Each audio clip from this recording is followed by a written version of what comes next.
Langsung saja Mas Naji, apa hasil kajian Anda selama bertahun-tahun kemudian meneliti soal Ponpes Al Zaitun?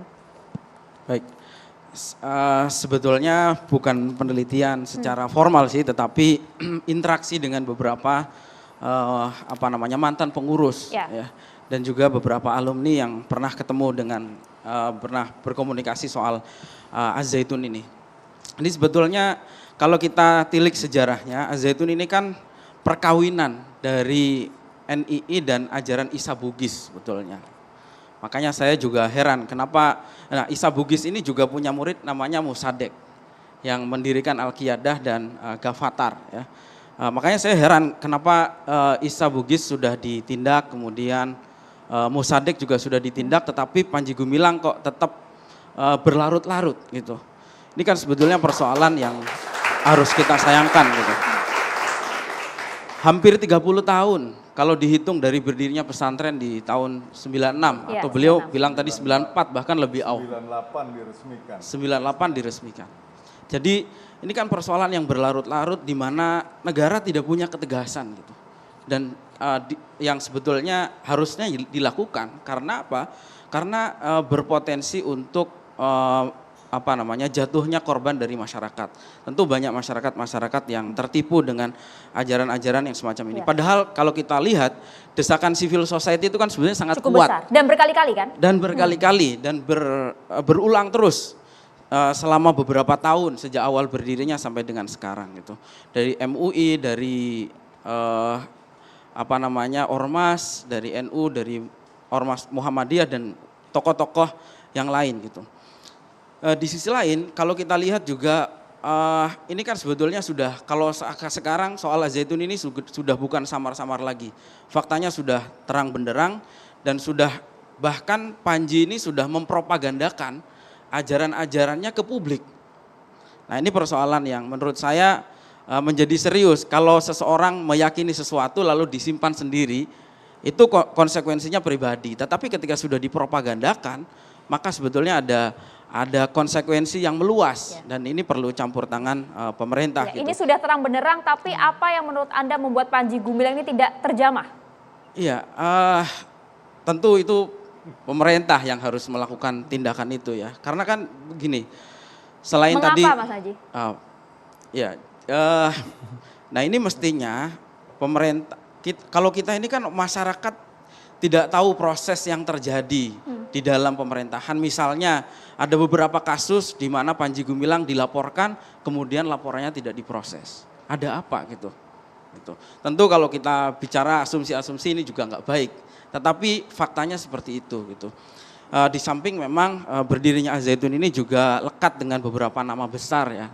Pak Harto pernah ke sana, Pak Habibie juga pernah ke sana, beberapa menteri agama juga pernah ke sana, menteri pendidikan juga pernah ke sana. Bahkan sampai hari ini sebetulnya Al Zaitun tuh masih dibantu oleh pemerintah. Masih mendapatkan dana BOS sampai hari ini. Dan itu salah satu sumber pendapatan Al Zaitun lah yang tidak pernah transparan dan tidak pernah dilaporkan karena konon katanya memang disimpan langsung oleh Panji Gumilang. Kalau menyimpang langsung. Kenapa masih dapat kucuran dana dari pemerintah? Justru itu yang harus kita pertanyakan gitu. Justru itu harus kita pertanyakan. Kenapa jadi menurut saya pemerintah juga perlu mengevaluasi lembaga-lembaga ini tidak cukup hanya memenuhi unsur formal, tetapi harus diperiksa langsung praktek di lapangannya seperti apa. Sekarang kalau untuk ormas-ormas seperti ini, kelompok-kelompok seperti ini kan pintar sekali berkamuflase. Orang melihat ada bendera merah putihnya, kemudian menyanyikan lagu Indonesia Raya meskipun stanzanya berbeda, lalu kemudian ada pendeta yang ikut sholat. Ini kan sebetulnya bagian dari kamuflase. Al Zaitun sendiri sebetulnya adalah penjelmaan baru atau rebranding atau reorganisasi dari NII kan.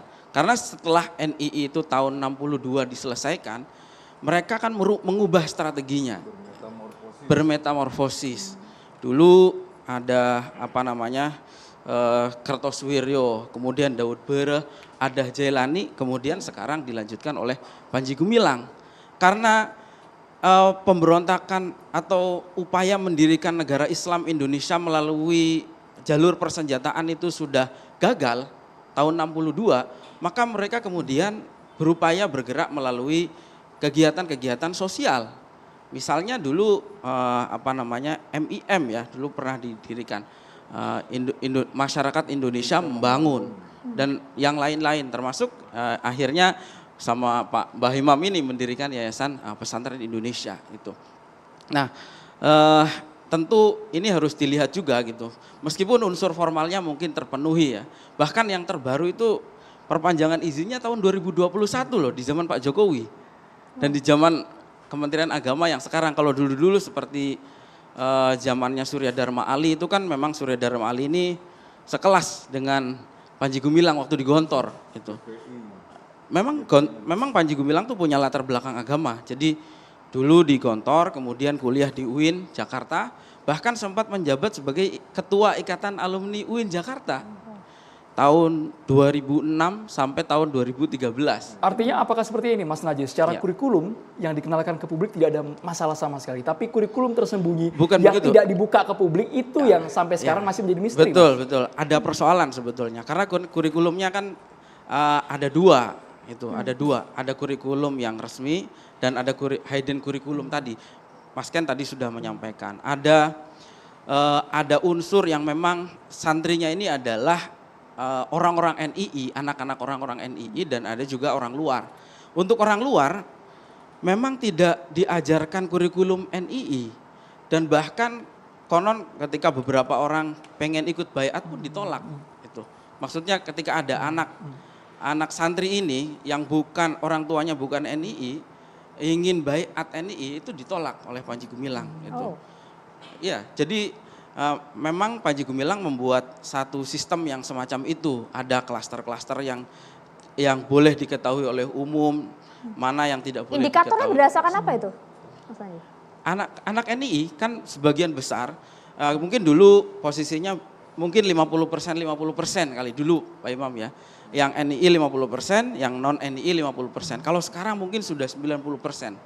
90% santri di Al-Zaitun itu keluarga dari NII itu, anak-anak NII yang umum sudah sedikit sekali gitu.